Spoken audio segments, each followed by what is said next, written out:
సూర్యకుమార్ యాదవ్ కు ఐసీసీ హెచ్చరికనైతే జారీ చేసింది. పహల్గామ్ ఉగ్ర దాడి బాధితులకు పాక్ పై విజయం అంకితమని సూర్య కామెంట్స్ చేశారు. ఐసీసీకి ఫిర్యాదు చేసింది పాకిస్తాన్. పాక్ ఫిర్యాదుపై ఐసీసీ విచారణ చేపట్టింది. క్రికెట్లోకి రాజకీయం వద్దని కూడా వార్నింగ్ ఇవ్వడం జరిగింది. ఈ సందర్భంగా మ్యాచ్ ఫీజులో కోత విధించే అవకాశం కనిపిస్తుంది. పాక్ ప్లేయర్స్ ను కూడా విచారించే అవకాశం కనిపిస్తోంది. భారత్ పాక్ ఫైనల్ మ్యాచ్ కు ముందు ఐసీసీ ఎంట్రీ ఇచ్చింది. గత 2 మ్యాచ్ల్లో ఇరు దేశాల మధ్య జరిగిన పరిణామాలపై ఫోకస్ పెట్టింది. చేసిన పహల్గామ్ వ్యాఖ్యలపై అంతర్జాతీయ క్రికెట్ కౌన్సిల్ విచారణ జరిపింది.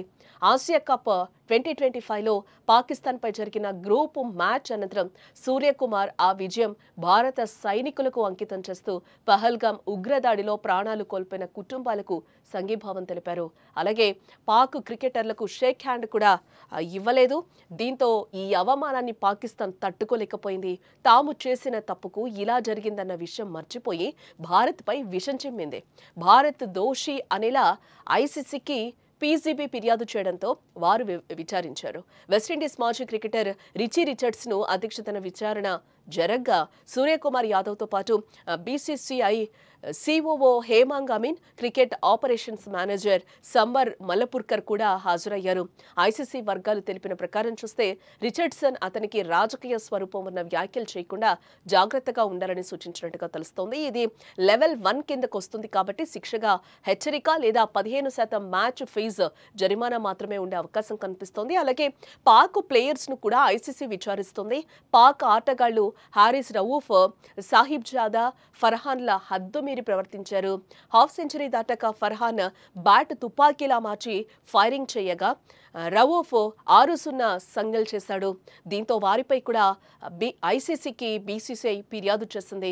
దీంతో వారిద్దరిని ఐసీసీ విచారణ జరుపుతోంది. ఈ పరిణామాల నేపథ్యంలో భారత్ పాక్ మధ్య జరిగే ఆసియా కప్ ఫైనల్ మరింత ఆసక్తిని రేపుతోందని కూడా ఇక్కడ మనం చెప్పుకోవచ్చు. ఆసియా కప్ 2025లో భారత్ పాక్ మ్యాచ్లు వివాదాలకు కేంద్రంగా మారుతున్నాయి. సూర్యకుమార్ యాదవ్ పహల్గామ్ ఉగ్రదాడి బాధితులకు విజయాన్ని అంకితం చేయడంతో ఐసీసీ విచారణకైతే ఆదేశించింది. అతనికి హెచ్చరిక లేదా జరిమానా విధించే అవకాశం కనిపిస్తుంది. ఇటు మరోవైపు పాక్ ఆటగాళ్లు హారిస్ రవూఫ్, సాహిబ్ జాదా, ఫర్హాన్లపై కూడా ఐసీసీ విచారణ జరుపుతోంది. ఈ పరిణామాల నేపథ్యంలో భారత్ పాక్ మధ్య జరిగే ఆసియా కప్ ఫైనల్ మరింత ఆసక్తిని రేపుతోందని కూడా మనం చెప్పుకోవచ్చు.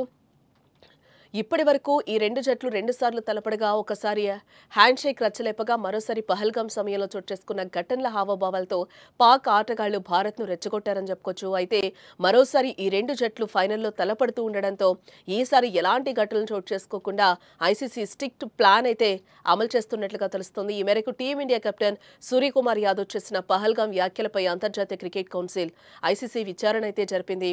ఆసియా కప్ 2025లో పాకిస్తాన్పై జరిగిన గ్రూప్ మ్యాచ్ అనంతరం సూర్యకుమార్ ఆ విజయం భారత సైనికులకు అంకితం చేస్తూ పహల్గామ్ ఉగ్రదాడిలో ప్రాణాలు కోల్పోయిన కుటుంబాలకు సంఘీభావం తెలిపారు. ఈ వ్యాఖ్యలపై ఐసీసీ అధికారికంగా కేసు నమోదు చేయడంతో దానికి సంబంధించిన విచారణలో సూర్యకుమార్ అయితే హాజరైనట్లుగా కూడా తెలుస్తుంది. ఈ విచారణలో సూర్యకుమార్ యాదవ్తో పాటు బీసీసీఐ సిఓఓ హేమంగ్ అమీన్, అలాగే క్రికెట్ ఆపరేషన్స్ మేనేజర్ సమర్ కూడా విచారణకు హాజరయ్యారు. ఈ విచారణకు వెస్టిండీస్ మాజీ క్రికెటర్ రిచీ రిచర్డ్స్ ను అధ్యక్షతన వహించారు. విచారణ అనంతరం సూర్యకు హెచ్చరిక ఇవ్వడం లేదా ఫీజులో 15% జరిమానా విధించే అవకాశం కూడా కనిపిస్తున్నట్లుగా మనకైతే తెలుస్తోంది. సూర్య విచారణకు హాజరయ్యాడు. రిచర్డ్స్ ను అతనికి రాజకీయ స్వరూపం ఉన్న వ్యాఖ్యలు చేయకుండా జాగ్రత్తగా ఉండాలని కూడా సూచించడం జరిగింది. అంతేకాకుండా భారత్ ఫిర్యాదు మేరకు పాకిస్తాన్ ఆటగాళ్లు హారిస్ రవూఫ్, సాహిబ్ జాదా, ఫర్హాన్లపై కూడా ఐసీసీ విచారణ చేపట్టనుంది.